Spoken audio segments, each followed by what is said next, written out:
Welcome students, welcome to my YouTube channel My Study Hub. Today we will solve the question paper of English.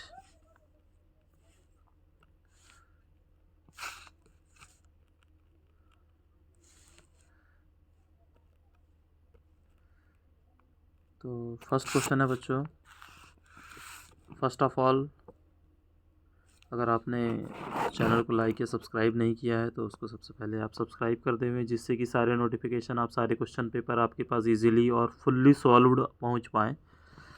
चलो first question पढ़ते हैं। What was the name of the horse trainers wife? Horse trainer की wife का नाम क्या था? जो घोड़े को सिखाने वाला भोला था, उसकी वाइफ का नाम क्या था? तो उसकी भोला का नाम वाइफ का नाम क्या था? रानी तो नहीं था, आशा भी नहीं था, भोली भी नहीं था, तो क्या था? शांति उसकी वाइफ का नाम था। सेकंड क्वेश्चन है, what did Bhola get from the man in exchange for his horse? Bhola उस व्यक्ति से हॉर्स के बदले में क्या लेता है? तो भोला उस व्यक्ति से हॉर्स के बदले में क्या लेता है? डंकी। डंकी मतलब होता है गधा। घोड़े के बदले में वो क्या लेता है? वो गधा लेता है।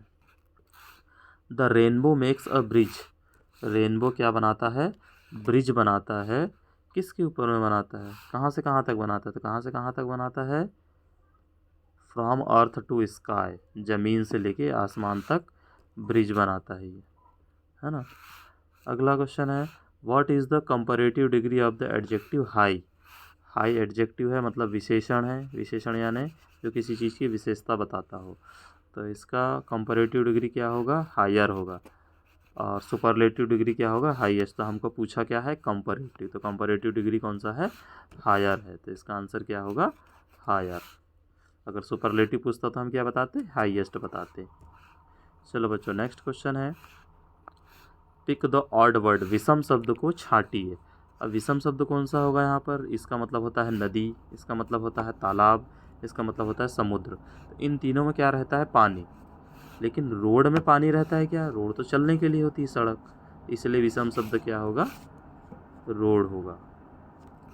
क्या होगा? रोड। ये आंसर होगा। नेक्स्ट क्वेश्चन है, फिल इन द ब्लैंक्स हैं। शिप्स। शिप समुद्र में क्या करते हैं? तो तैरते हैं, तो तैरने के लिए क्या लिखना होगा हमको? Ships. Sails, SAILS, sails. Sails यानी तैरना। Ships sail on the seas, तो यहाँ पर क्या आएगा? सेल्स आएगा। सेकंड क्वेश्चन है, भोला इज़ अ ट्रेनर। भोला सिखाता था, किसको सिखाता था? हॉर्स को। यहाँ पर क्या आएगा? HORSE। Bhola is a horse trainer. क्या आएगा? HORSE, horse trainer. नेक्स्ट है, Shubhra is pretty but her sister is prettier आएगा यहाँ पर। प्रिटी का कंपैरेटिव डिग्री क्या होता है? प्रिटियर। PRETTIER, ये होगा यहाँ पर प्रिटियर। PRETTIER,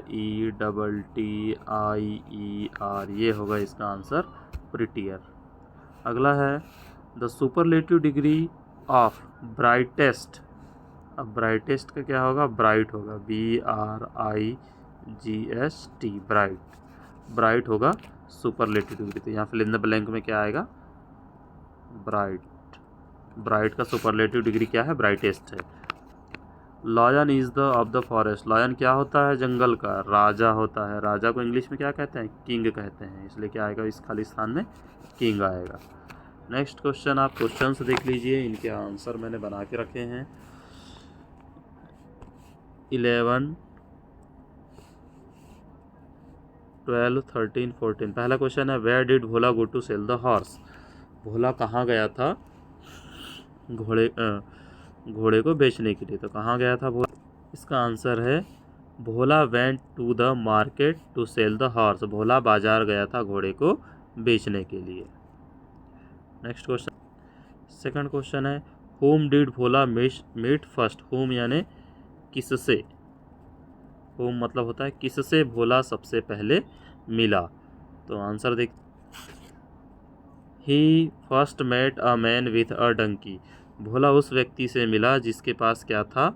डंकी था। उस व्यक्ति से मिला, पहले व्यक्ति से, जिसके पास डंकी था, जिसके पास गधा था। चलो नेक्स्ट क्वेश्चन देखते हैं। नेक्स्ट क्वेश्चन है, where do the boats sail, नाव कहाँ पर तैरती है। बोट यानी होता है नाव और सेल यानी होता है तैरना, तो नाव कहाँ पर तैरती है भाई। चलो देखते हैं। Boats sail on the river, नदी नाव कहाँ तैरती है, नदी में तैरती है। ठीक है। नेक्स्ट क्वेश्चन है बच्चों, what do we call the bow that bridges heaven, जो ब्रिज का स्वर्ग होता है उसे क्या कहते हैं, जो धनुष बनता है उसको क्या कहते हैं। तो उसको क्या कहते हैं बच्चों, उसको कहते हैं रेनबो। इसका आंसर लिखना होगा आपको रेनबो, RAINBOW। रेनबो का मतलब होता है इंद्र धनुष। ठीक है बच्चों। अगला क्वेश्चन है, change the gender in the following sentence and rewrite them. Gender change करना है आपको। तो पहला सेंटेंस है, the boy is wearing a blue cap. क्या सेंटेंस है पहला, the boy is wearing a blue cap, the boy is wearing a blue cap. तो यहाँ पर बॉय का जेंडर चेंज करके लिखेंगे गर्ल। आपको सेंटेंस को जैसा का वैसा पूरा लिखना है और यहाँ पर बॉय की जगह क्या लिख देना है, गर्ल लिख देना है। ठीक है। नीचे वाले में माई मदर कुक्स टेस्टी फूड, यहाँ पर माई मदर की जगह क्या आ जाएगा, फादर आ जाएगा। बाकी सेंटेंस को आपको जैसे का वैसा लिख देना है, जैसे कि मैंने लिख के रखा है, ये आप देख सकते हैं। मैंने बॉय की जगह क्या कर दिया है, गर्ल कर दिया है, और मदर की जगह क्या कर दिया है, फादर। बाकी आंसर जैसे का वैसा है। क्वेश्चन नंबर 16 क्या है देखते हैं।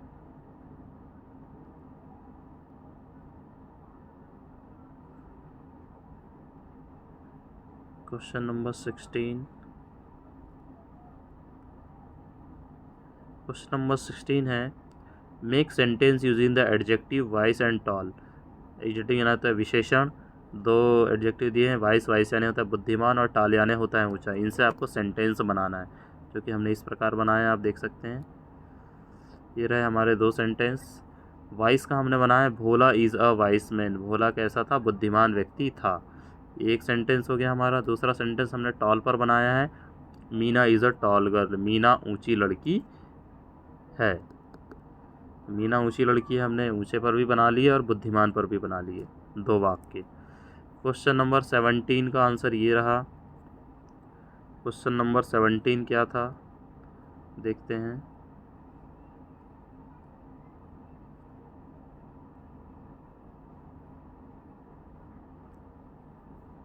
क्वेश्चन नंबर 17 था, why did the horse trainer and his wife decided to sell horse. क्यों हॉर्स ट्रेनर और उसकी वाइफ ने डिसाइड किया, निर्णय लिया कि हम उसको घोड़े को बेच देंगे। क्यों निर्णय लिया था उन्होंने, इसका आंसर ये रहा 17 का, the horse trainer and his wife decided, the horse trainer and his wife decided to sell the horse because, क्योंकि, it ate a lot of fodder, क्योंकि बहुत ज़्यादा चारा खाता था, and it was expensive to feed it, और उसको चारा खिलाना बहुत महंगा पड़ रहा था, इसीलिए उन्होंने उसको बेचने का डिसीजन लिया। अब क्वेश्चन नंबर 18 देखते हैं। क्वेश्चन नंबर 18 कहता है, find the rhyming word from the sentence given. Rhyming word आपको समझता है कि समान ध्वनि वाले शब्द होते हैं, तो इसमें समान ध्वनि वाले दो शब्द ढूंढिए। ये है बेक और केक। मुझे मिले बेक और केक, इन दोनों को लिख देना है। सेकंड वाले में मिले किंग और सिंग, और लास्ट वाले मिले कैट और मैट। जैसे कि मैंने लिखा है वैसे ही आपको भी लिखना है आंसर में। ये देखिए मैंने राइमिंग वर्ड हेडिंग डाली, बेक केक किंग सिंग कैट मैट। इस प्रकार से आपको क्वेश्चन नंबर 18 का आंसर लिखना है। चलिए आगे बढ़ते हैं। क्वेश्चन नंबर 19 का आंसर ये रहा। क्वेश्चन नंबर 19 आप देख लेना। क्वेश्चन नंबर 20 आप देख लेना क्या था, इसके आंसर ये रहे। अब मैं क्वेश्चन नंबर 21 को समझाता हूँ आपको मैं। क्वेश्चन नंबर 21 में क्या बोल रहा है, combine the pairs of sentence using who. Who का मतलब होता है जो। अब दो सेंटेंस दिए हो, दोनों को मिला करके हमको क्या बनाना है, एक बनाना है। कैसे बनाएंगे, हम शुरुआत करेंगे इन दोनों को जोड़ करके। हम लिखेंगे सीमा स्टडीज़ इन क्लास 8। अब उसके बाद लिखेंगे हु। इसके बाद क्या लिखेंगे, हु। उसके बाद यहाँ सीमा को नहीं लिखेंगे, इन दोनों को एक ही सेंटेंस बना देंगे। हु के आगे लिखेंगे हु इज़ बाकी ये वाला सेंटेंस पूरा लिख देंगे। जैसे कि मैंने लिखा है, आप आंसर देख सकते हैं। ये देखिए मैंने लिखा है सीमा स्टडीज़ इन क्लास 8 और उसके बाद मैंने लिख दिया क्या, हु। ये हु लिखा है मैंने, देखिए ये हु लिखा हुआ है। Who is the most brilliant student of the class. मैंने सीमा वर्ड दोबारा यूज़ नहीं किया है। इस प्रकार से फर्स्ट का आंसर होगा। वैसे ही आपको बनाना है John is a good story teller who is telling an interesting story. मैंने जॉन दोबारा वर्ड यूज़ नहीं किया है, यहाँ पर क्या लगा दिया है, हु को लगाना ज़रूरी है। फिर अगला बनाया Gurmeet helps the boy who is blind. Gurmeet ने एक लड़के की मदद करी। इस हु का मतलब क्या है, जो क्या था, अंधा था। गुरमीत ने लड़के की मदद करी। इस हु का मतलब क्या बताया था मैंने, जो क्या था, अंधा था। चलिए अब देखते हैं क्वेश्चन नंबर 22, 22 नंबर क्वेश्चन में क्या है। Right one word for this. एक अनेक शब्दों के लिए एक शब्द। One who looks after patient. Patient को देखने वाले को क्या कहते हैं, उसको कहते हैं डॉक्टर। पेशेंट का इलाज करने वाला क्या कहते हैं, डॉक्टर। अगला क्वेश्चन है वन हु टीच्स। पढ़ाने वाले को क्या कहते हैं, शिक्षा देने वाले को क्या कहते हैं, तो उसको क्या कहते हैं, टीचर। TEACHER, उसको टीचर कहते हैं। अगला क्वेश्चन है वन हु सिंग्स। गाने वाले को क्या कहते हैं, गायक कहते हैं। गायक को इंग्लिश में क्या कहते हैं, सिंगर। ये आंसर होंगे। अगला क्वेश्चन है question number 23। Read the following passage. Passage दिया हुआ है और उनका आंसर देना है आपको। चलो आगे पढ़ते हैं, पैसेज को समझते हैं। An old man is selling fruits. एक बूढ़ा व्यक्ति क्या बेच रहा था, फल बेच रहा था। ही has long and yellow bananas. उसके पास लंबे और पीले कलर के बनानास थे, केले थे।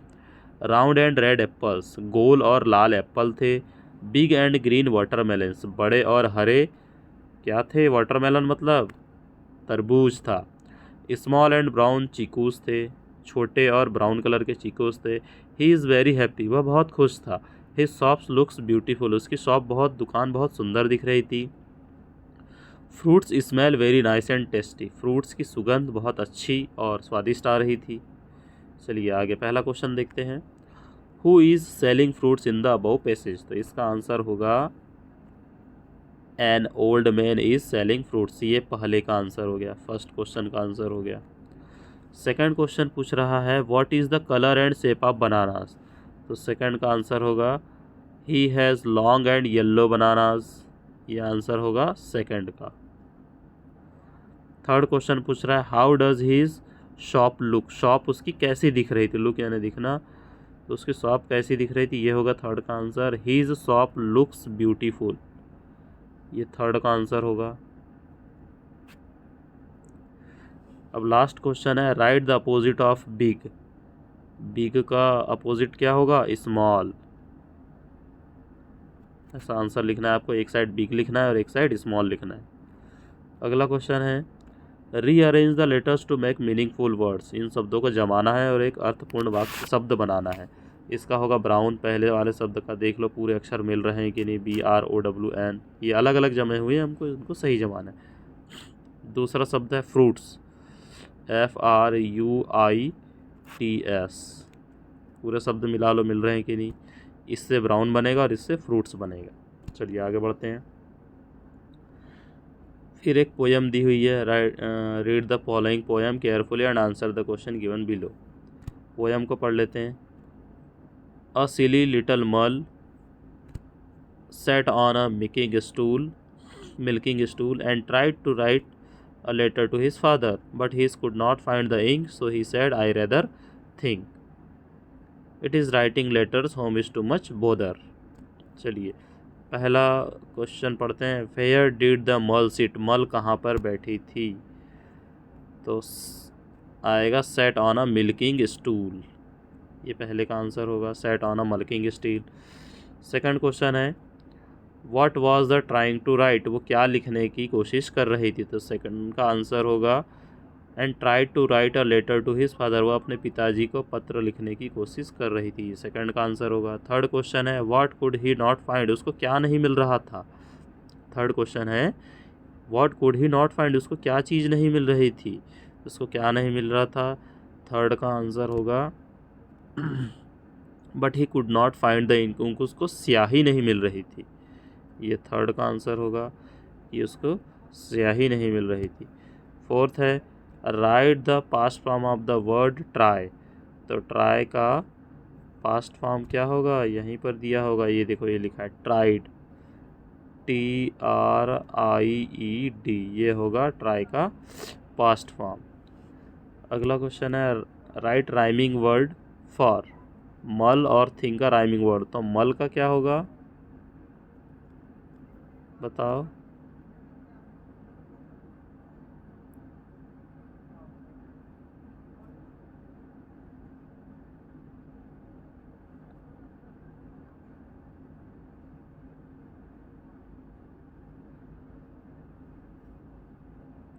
मल का हम लिख सकते हैं मल, मल,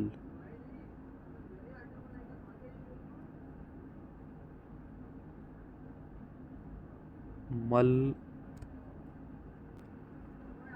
मल का हम लिख सकते हैं फल, और थिंक का हम लिख सकते हैं, थिंक का हम लिख सकते हैं पिंक। इस प्रकार से 2 आंसर हम लिख सकते हैं। उसके बाद है राइट लेटर टू हेडमास्टर, और उसके बाद वाला अपना write a paragraph about best friend. ये दोनों के आंसर ये रहे।